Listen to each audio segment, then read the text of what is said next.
Hello everyone, आप सब कैसे हो। आपको मेरी स्टोरी पसंद आए तो लाइक कमेंट शेयर करना मत भूलिएगा। इस बार मैं आप सबके लिए बीटीएस जेहूप लव स्टोरी लेकर आई हूँ।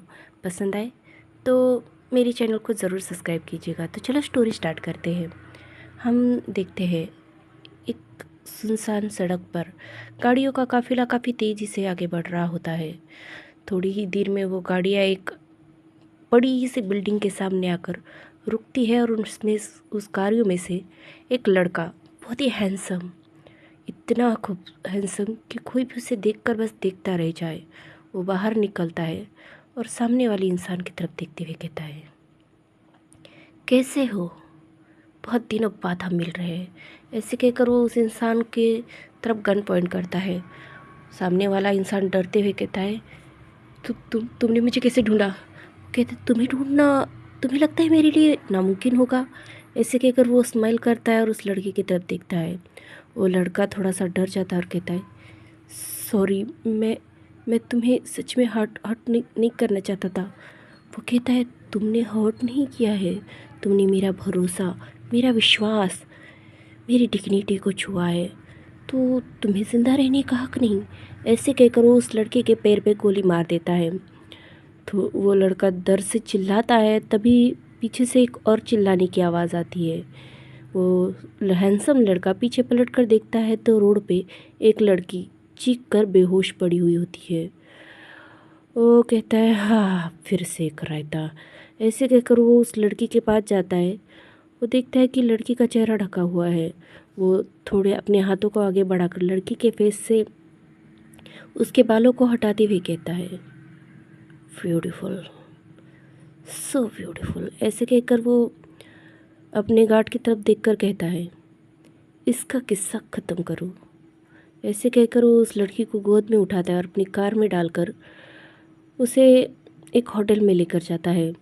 होटल में जाने के बाद थोड़ी देर बाद वो लड़की होश में आती है और देखती है आगे कि उसके आगे एक लड़का बैठा है जिसके हाथ में गन है, और वो उसे देखते हुए कहती है, तुमने उसे मार दिया, तुमने उसे क्यों मारा। ऐसे कहकर वो लड़की उससे पूछने लगती है। तभी वो लड़का उसके पास आता है और उसके चेहरे पे गन फैलाते हुए कहता है, बेबी, आपको नहीं देखना चाहिए था, कुछ देखना गलत बात होती है, आपको पता है ना। वो लड़की कहती है, मुझे जाने दो, मैं किसी को नहीं बताऊंगी।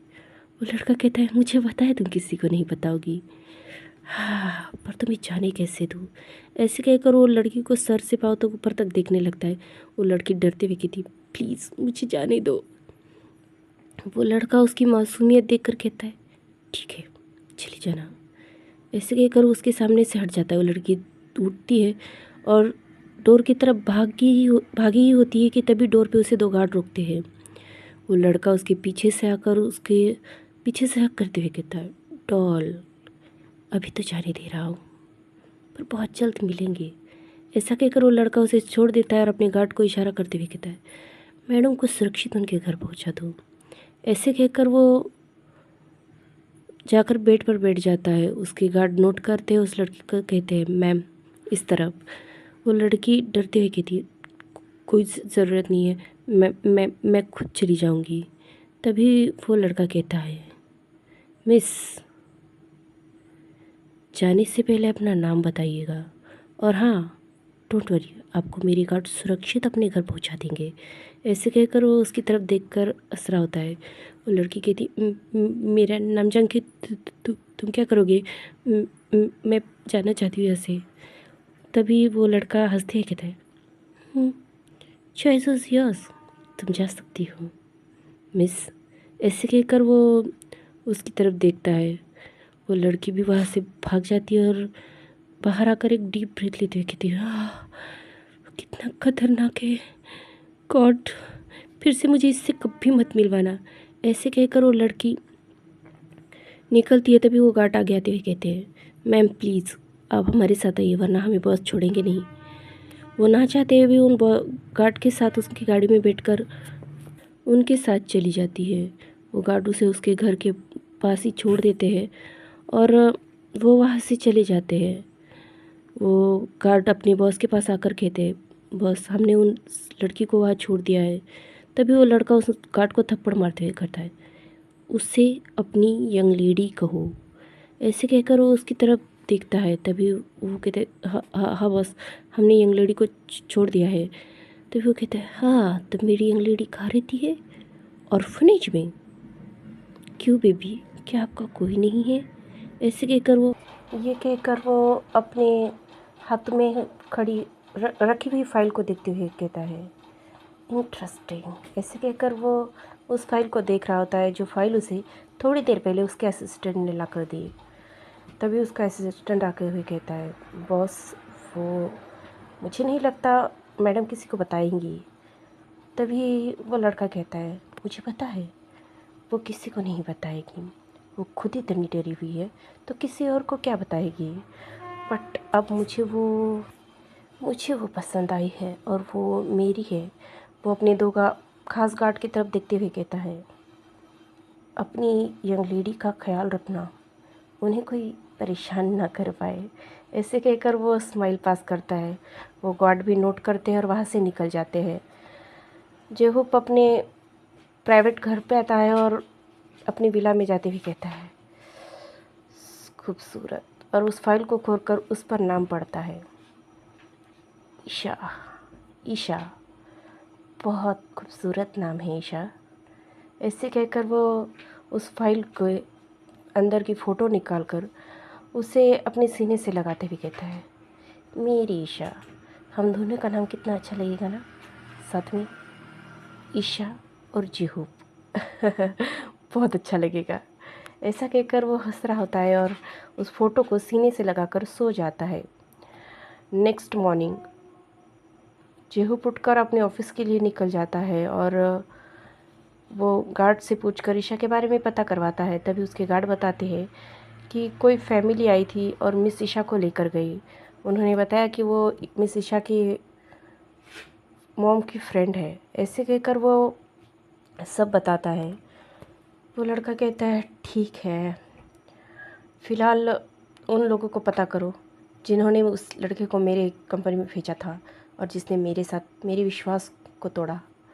पता करो उस कौन था वो जो उसे यहाँ हमारी कंपनी में भेजा। ऐसे कहकर वो अपने काम पर फोकस करने लगता है।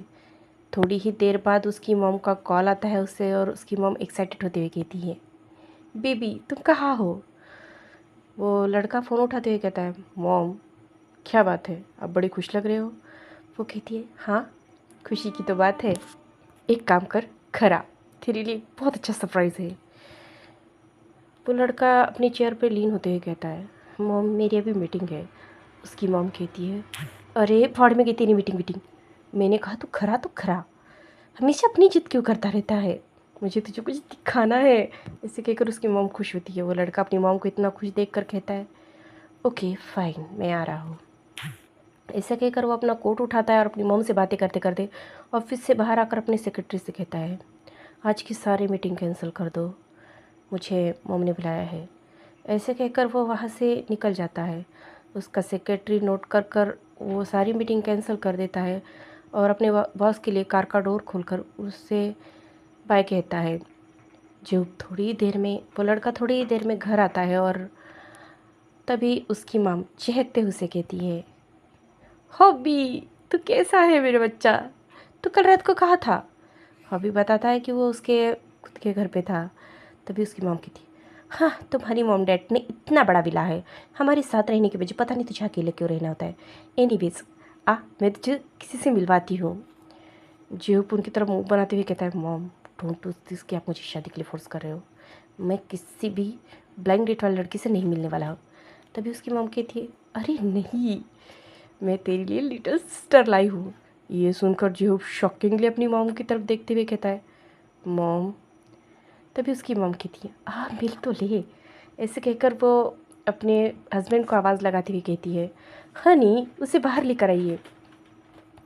जेहूप के डैड जैसे उस लड़की के साथ बाहर आते हैं, जेहूप उस लड़की को देखकर शॉक होकर कहता है, ये वो लड़की भी ये आवाज़ सुनते ही ऊपर देखते हुए और जेहूप के डैड का हाथ कसकर पकड़ती हुई कहती है, तुम? तभी जेहूप की मॉम कहती, क्या तुम दोनों एक दूसरे को जानते हो? तभी ईशा को वो बात याद आती है कि जेहूप ने उसे कैसे कहा था कि वो किसी को कुछ ना बताए। ईशा डरते हुए कहती है, नहीं नहीं, मैं फर्स्ट टाइम मिल रही हूँ। ऐसे कहकर वो डर से काँप रही होती है। तभी तभी जेहूब के डैड कहते हैं, बेटा ये तुम्हारे भैया है। ऐसे कहते ही जेहूब कहता है, नो। वो लड़की जेहूब कितनी ज़ोर से चिल्लाने की वॉइस सुनकर उसकी तरफ डरते हुए देखते हुए कहती है, क्या? और तभी जेहूब कहता है, डैड ये मेरी सिस्टर नहीं है। ऐसे कहकर वो गुस्से में अपने कमरे की ओर बढ़ जाता है। उसकी मॉम पीछे से आवाज़ देती हुई कहती है, हबी हबी रुको, क्या कर रहे हो? हबी सुना तुमने? तभी जेहूब कहता है, मैंने कहा ये मेरी बहन नहीं है, इसका मतलब नहीं है। ऐसे कहकर वो वहाँ से अपने कमरे में चला जाता है। तभी जेहूब की मॉम ईशा के पास आकर कहती है, ईशा सॉरी बेबी, वो ऐसे ही है, उसे बहुत जल्दी गुस्सा आ जाता है। डोंट वरी, वो धीरे धीरे तुम्हें एक्सेप्ट करेगा। पर ईशा भी डर रही होती है। उसे डरते हुए देखकर मिस्टर जेहूब के डैड कहते हैं, ईशा क्या हुआ, तुम इतनी काँप क्यों रही हो? ईशा कहती है, नहीं नहीं अंकल। तभी जेहूब के डैड कहते हैं, अंकल नहीं डैड बुलाओ। ईशा हाँ में सर हिलाती है और कहती है, मैं रेस्ट करना चाहती हूँ। ऐसे कहकर वो अपने कमरे की ओर बढ़ जाती है। वो कमरे में आकर बेड पर बैठते हुए कहती, मैं उसी इंसान के घर में कैसे आ गई?